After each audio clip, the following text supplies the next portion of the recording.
Olá, por que Deus não perdoou a Adão? Poderia Deus ter perdoado Adão após ter pecado? Após ter comido do fruto da árvore proibida? Sim, poderia. Mas por que não fez? Me acompanhe nesse estudo e entenda agora o porquê. Gênesis capítulo 3, a partir do versículo 9 diz assim: E chamou o Senhor Deus a Adão e disse: Onde estás? E ele disse: Ouvi a tua voz soar no jardim e temi, porque estava nu, e escondi-me. E disse Deus: Quem te mostrou que estavas nu? Comeste tu da árvore de que te ordenei que não comesse? Observe agora a resposta de Adão. Então disse Adão: A mulher que me deste por companheira, ela me deu da árvore e comi. E disse o Senhor Deus à mulher: Por que fizeste isso? E disse a mulher: A serpente me enganou e eu comi. Aqui está o versículo-chave, porque Deus não perdoou nem liberou perdão a Adão.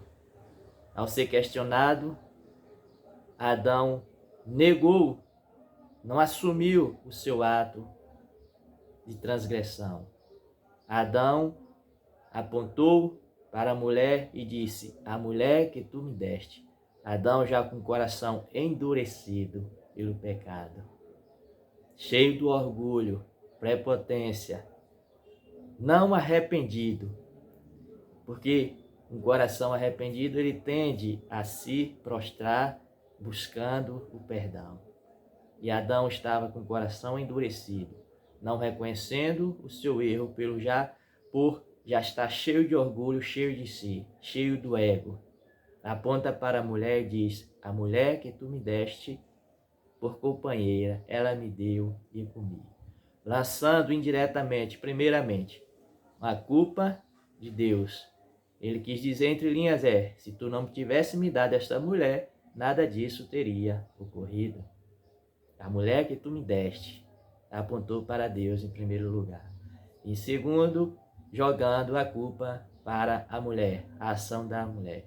Coitada da mulher. A mulher não foi colocada ali como cabeça, como líder, como o ser protetor daquele lugar. Ele também não teve nem sequer dó, pena, nem o companheirismo em relação a Eva. Ele a abandonou neste momento. Daí o motivo porque Deus não liberou perdão para Adão. Porque não houve arrependimento por parte de Adão, e Adão não solicitou, não implorou, não pediu o perdão a Deus. Adão deveria ter confessado seu pecado. Observe o que diz agora, Provérbios, capítulo 28, versículo 13 e 14. O que encobre as suas transgressões nunca prosperará, mas o que as confessa e deixa alcançará misericórdia. Ao invés de confessar e alcançar do Senhor a misericórdia, porque o nosso Deus, ele é rico em misericórdia, ele é rico em perdoar.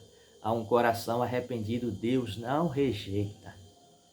Em Adão não se encontrou um coração arrependido, mas um coração orgulhoso, e é bem provável que agora gostando da nova condição de saber do bem e do mal, porém dominado pelo desejo do pecado. Versículo 14. Bem-aventurado o homem que continuamente teme. Adão deixou de temer ao Senhor. Quando ele se escondeu e disse: Ouvi a tua voz e temi, não é um temer de devoção, de respeito. Aquilo foi pavor, medo das consequências. Isso foi o medo de separação. Adão já se encontrava aqui separado da comunhão com Deus. É bem provável, eu chego a afirmar que aqui a sua espiritualidade, o seu nível de espírito, ao qual tinha ligação direta com Deus, caiu. Deu-se ali a morte, a primeira morte e a morte espiritual. Porque não foi a morte física. Quando fala morrerás, não foi de imediato uma morte física. Não. foi a morte espiritual. E a prova está aqui. Adão não suportava mais ouvir a voz do seu Deus. Adão agora estava totalmente entregue aos desejos da carne. Por isso ele teve medo e correu. Aqui o coração dele já estava endurecido. Olha o que diz o versículo: bem-aventurado o homem que continuamente teme, mas o que endurece o coração cairá no mal.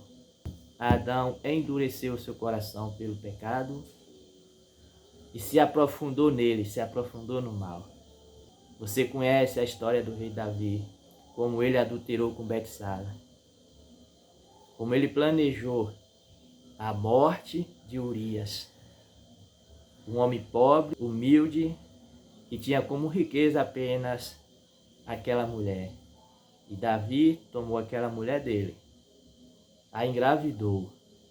E como Urias estava na guerra e ele não queria voltar para casa por fidelidade a seus companheiros que estavam em batalha, porque Davi planejou trazer Urias da batalha para casa para que Urias deitasse com Betsaba e aí forjar, enganá-lo, dizendo que o filho seria dele. Mas Urias, um homem simples, fiel e corajoso, se recusou a entrar dentro de casa. Se recusou a deitar-se com a sua mulher, colocando o rei Davi em situação cada vez pior. O coração já está endurecido pelo pecado. Já começa por aí, não confessar o erro, não assumir seu erro para com a mulher e para com aquele homem, nem para com Deus. A única saída que Davi achou foi matar Urias. Forjou uma forma a qual Urias seria morto na frente de batalha. Assim aconteceu. E o coração do rei Davi se endurecia cada vez mais pelo pecado. Já estava seduzido pelaquela ação pecaminosa, pelo desejo desenfreado pelaquela mulher. Urias morreu, Davi assumiu aquela mulher na sua condição de grávida. O coração dele se tornou tão duro que ele esqueceu do seu Deus. Foi preciso Deus enviar o profeta Natã para o repreender, ou antes, trazer em sua memória, trazer em seu espírito que existia um Deus que assistia tudo aquilo. Essa história está em 2 Samuel, capítulo 11, e o capítulo 12. No capítulo 12 tem a repreensão do profeta Natã para o rei Davi. E o Senhor enviou Natã a Davi, e apresentando-se ele a Davi, disse: havia na cidade 2 homens, um rico e um pobre. O rico possuía muitíssimas ovelhas e vacas, mas o pobre não tinha coisa nenhuma, senão uma pequena cordeira que comprara e criara. E ela tinha crescido com ele e com seus filhos. Do seu bocado comia e do seu copo bebia, e dormia em seu regaço e a tinha como filha. E vindo um viajante ao rico, deixou o rico, das suas ovelhas e das suas vacas para assar para o viajante que viera a ele. E tomou a cordeira do homem pobre, a única que tinha, e preparou para o homem que viera a ele. Então o furor de Davi se acendeu em grande maneira contra aquele homem. E disse a Natã: vive o Senhor, que digno de morte é o homem que fez isso. Veja que Davi tinha um senso de justiça. Não é à toa que ele era um homem segundo o coração de Deus. Ele só não sabia que essa sentença estava sendo contra ele mesmo. E Natã entrou com uma parábola, com uma história. Observe. E pela cordeira tornará a dar o quadruplicado, porque fez tal coisa e porque não se compadeceu. Então disse Natã a Davi: tu és este homem. Aqui está a palavra de Deus para Davi. Davi estava já cego, já com o coração endurecido pelo pecado. Porque o pecado não confessado, ele tende a endurecer o coração, ele tende a afastar cada vez mais o homem da presença de Deus. Observe. Então disse Natã, versículo 7, Tu és este homem. Assim diz o Senhor Deus de Israel. Eu te ungi rei sobre Israel, e eu te livrei das mãos de Saul, e te dei a casa de teu senhor, e as mulheres de teu senhor em teu seio, e também te dei a casa de Israel e a de Judá.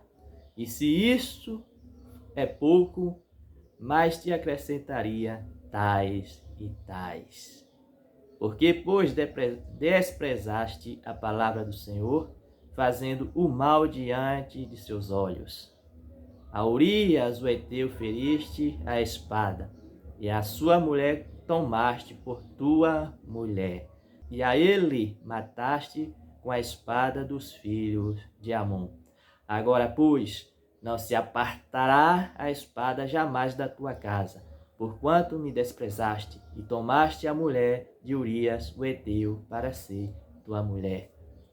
Viu? Houve a consequência do endurecimento do coração de Davi, da falta de confissão do erro, do pecado cometido. Endureceu tanto o coração e as consequências veio.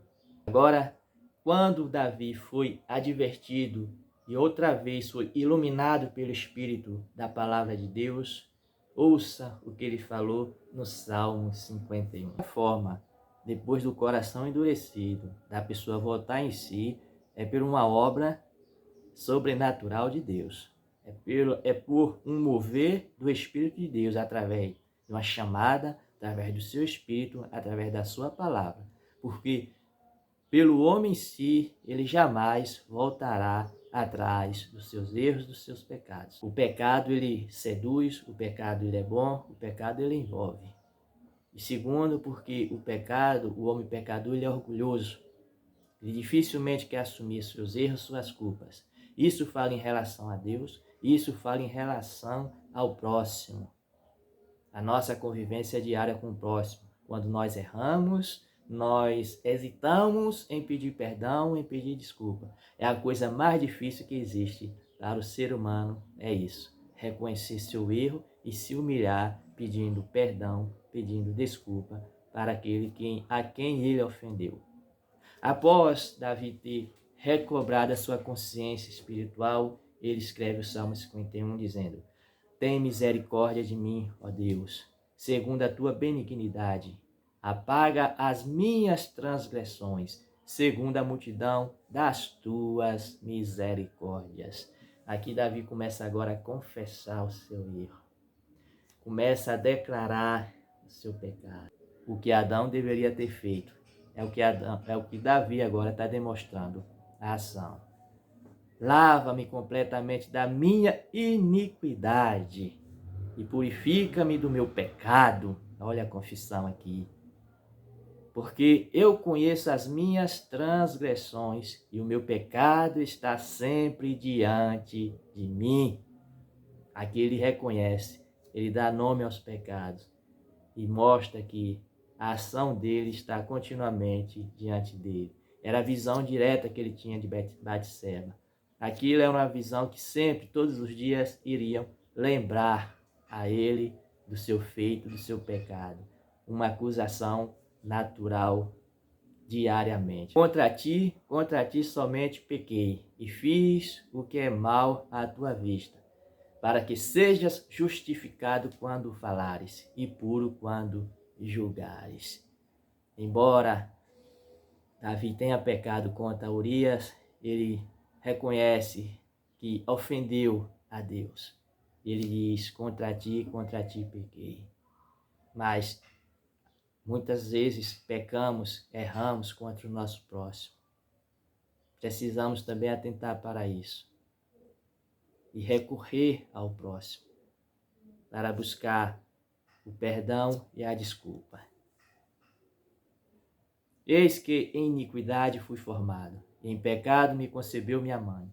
Eis que amas a verdade no íntimo, e no oculto me fizeste conhecer a sabedoria. Purifica-me com esopo e ficarei puro. Lava-me e ficarei mais branco do que a neve. Faze-me ouvir júbilo e alegria, para que goze os ossos que tu quebrastes. Ele não teve paz. A partir do momento que ele pecou. Ele sabe disso, porque ele sentiu a ausência da paz de Deus, a ausência da paz do Espírito.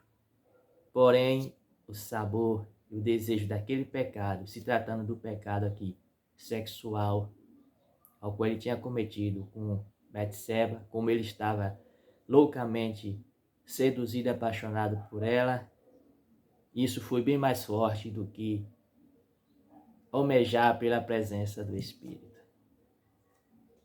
Esconde a tua face dos meus pecados e apaga todas as minhas iniquidades. Cria em mim, ó Deus, um coração puro e renovado, em mim um espírito reto. Não me lances fora da tua presença e não retires de mim o teu Espírito Santo. Davi, recobrada a sua consciência espiritual, ele reconhece o quanto é necessitado e dependente da presença de Deus e do Espírito Santo. Mas enquanto a palavra de Deus não chegou até ele para reanimá-lo, reavivá-lo espiritualmente, ele não atentava para isso. É por isso tomar cuidado, aquele que está em pé, para que não caia. Porque se cair, pode endurecer o coração e ficar insensível ao chamado de Deus. Então ensinarei aos transgressores os teus caminhos, e os pecadores a ti te converterão. Livra-me dos crimes de sangue, ó Deus. Olha que ele já pedindo agora, para que Deus livrasse ele de praticar novamente uma ação sanguinária, como foi o caso de Urias. Deus da minha salvação, e a minha língua louvará altamente a tua justiça. Abre, Senhor, os meus lábios, e a minha boca entoará o teu louvor. Deu para compreender? Para mim, esse é um dos salmos mais importantes que existe na Bíblia. Mais importante do que o Salmo 23, 91, como é de costume de muitos assim fazer uso.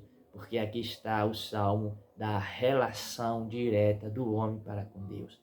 O salmo da intimidade. Agora, veja mais o que estava ocorrendo com Davi enquanto ele estava em pecado e não confessou o seu pecado. É o Salmos de número 32. Bem-aventurado aquele cuja transgressão é perdoada, cujo pecado é coberto.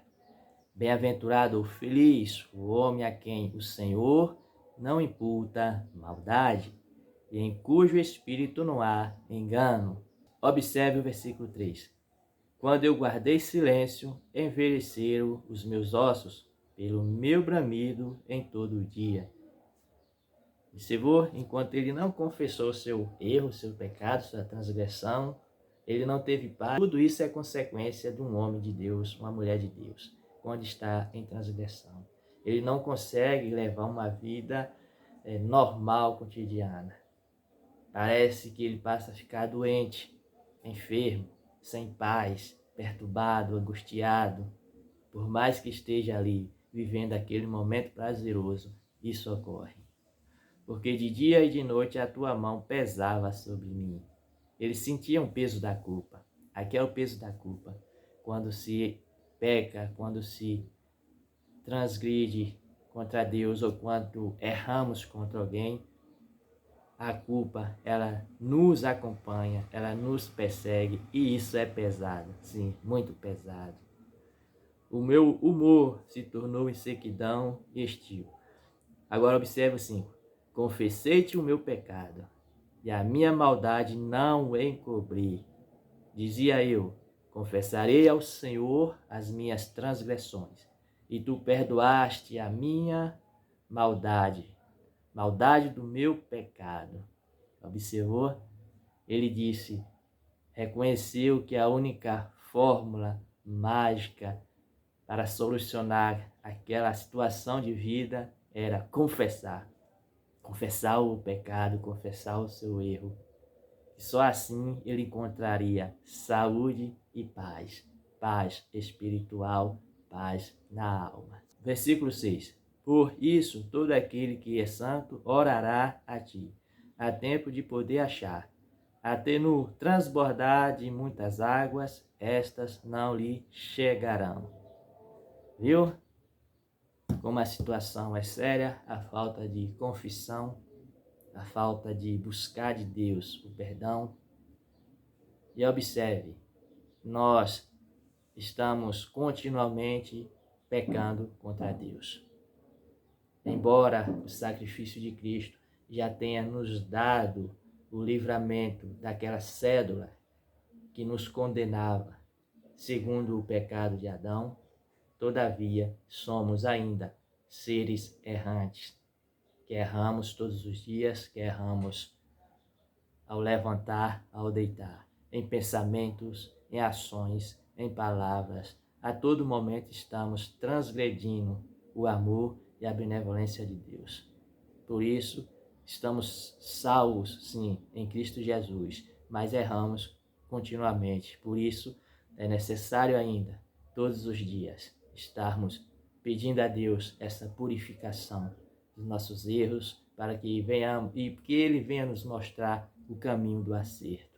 Observe agora o que diz 1 João, capítulo 1, versículo 8 diz: Se dissermos que não temos pecado, enganamo-nos a nós mesmos, e não há verdade em nós.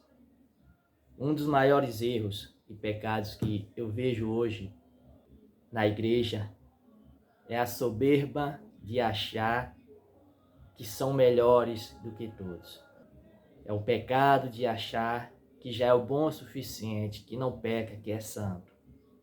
Isso porque não entendeu o princípio da santidade colocada na Bíblia. Todos nós somos pecadores, todos nós pecamos.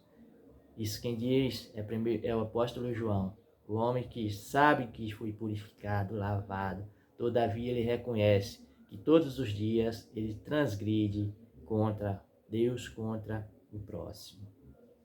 E nós, como cristãos, lavados e redimidos pelo sangue de Cristo, caímos no pecado de acharmos que somos santos a ponto de não havermos pecado.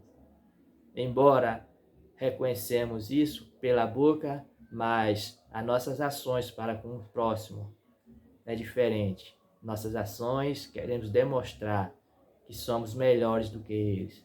Apontamos, julgamos e não aceitamos pessoas por pensarem diferente, por agirem diferente, porque nos julgamos melhores e santos. Porém, uma vez que nós reconhecemos que pecamos, ou se praticamos algum erro, olha o que o apóstolo João nos diz: se confessarmos os nossos pecados, ele é fiel e justo para nos perdoar os pecados e nos purificar de toda a injustiça. Veja que esse princípio continua ainda aqui em Cristo Jesus. Eu comecei no Velho Testamento, mas aqui em Cristo Jesus o princípio ainda é o mesmo. Confessar, mesmo na condição de salvo, precisamos ainda estar confessando, pedindo a Deus perdão pelos nossos erros e pedindo que Ele nos ajude a acertar. Todavia, a base a confissão é necessária para adquirir a saúde espiritual. Confessar a verdade, falar a verdade do que houve, do que fez, é necessário para que Deus te dê força, nos dê força e nos guie no caminho certo da justiça. Cuidado com a soberba, porque esse foi o pecado do diabo. O diabo caiu na soberba, se achando o bom, o melhor, a ponto de querer ser igual a Deus, a ponto de querer ter o lugar de Deus. Cuidado para que não venhamos a cair também nesse pecado da soberba. Observe agora, para finalizar, um modelo excelente de oração. A oração do fariseu e do publicano. Lucas capítulo 18, observe o 9. E diz também esta parábola: a uns que o quê? Que confiavam em si mesmos, crendo que eram justos e desprezavam os outros. Dois homens subiram ao templo para orar, um fariseu e o outro publicano. O fariseu, estando em pé, orava consigo desta maneira: ó Deus, graças te dou, porque não sou como os demais homens, roubadores, injustos e adúlteros, nem ainda como este publicano. Jejuo 2 vezes na semana e dou dízimo de tudo quanto possuo. Agora veja a oração do publicano. O publicano, porém, estando em pé de longe, nem ainda queria levantar os olhos ao céu, mas batia no peito, dizendo: ó Deus, tem misericórdia de mim, que sou pecador. Agora é a resposta de Jesus. Digo-vos que este desceu justificado para a sua casa, e não aquele, porque qualquer que a si mesmo se exaltar será humilhado, e qualquer que a si mesmo se humilhar será exaltado. Deu para entender? O fariseu não confessou coisa alguma. O fariseu apenas demonstrou suas qualificações, suas qualidades, os seus feitos. Enquanto o publicano disse: Deus, nem ainda olhando para o céu, disse: Deus, tenha misericórdia de mim, que eu sou um simples pecador. Confessou o seu erro e esse, segundo Jesus, voltou justificado para casa. Então é isso. Não façamos o mesmo que Adão fez. Negar os nossos erros, negar os nossos pecados, negar as nossas transgressões. Muito menos apontar ou jogar a culpa para outros. Seja homem, seja mulher, para assumir as suas ações. Confesse-as diante de Deus, confesse-as diante dos homens, se assim for diretamente uma ofensa ao próximo, peça perdão, peça desculpa. Desculpa não, peça perdão, em nome de Jesus. E assim alcançaremos de Deus a misericórdia, o perdão. E assim a paz do Espírito Santo de Deus voltará a reinar em nós. Compreendido? Fique com Deus, permaneça nos acompanhando neste canal para mais edificação, explanação e estudo da palavra, para nos edificarmos juntos. Um abraço e até o próximo vídeo.